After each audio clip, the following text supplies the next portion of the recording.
A rash of copper thefts in one Contra Costa County community is spurring leaders to act. They're promising to crack down not only on those stealing the copper wires, but the scrap metal dealers who are buying the goods.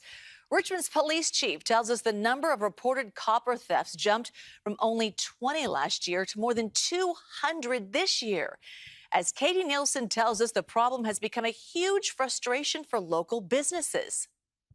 Businesses in the area say having their phones and internet go down is becoming somewhat of a regular occurrence. That's because thieves are cutting the copper wires used in those communication systems.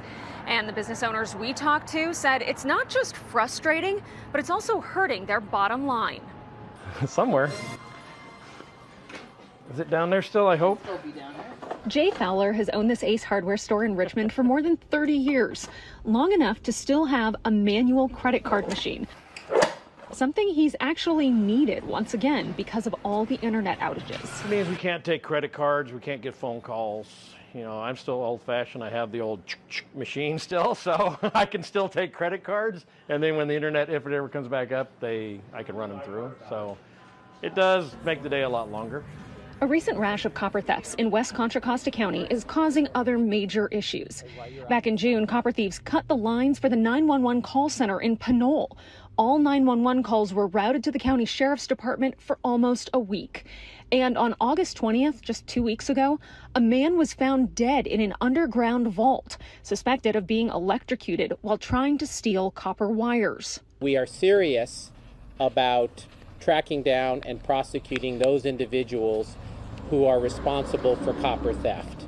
Contra Costa County Supervisor John Joya held a press conference with local leaders to address the issue, saying it will take a regional approach with police departments and the DA's office to get the problem under control.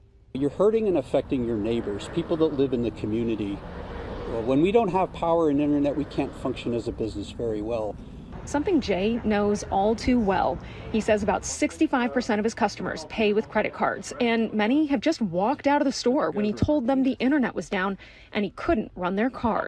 Very frustrating, especially when you pull in and you see wires laying on the ground and, you know, the poles chopped up. I wish they'd just stop doing it, but they're not going to. Until people stop buying it from them, it's just going to keep going.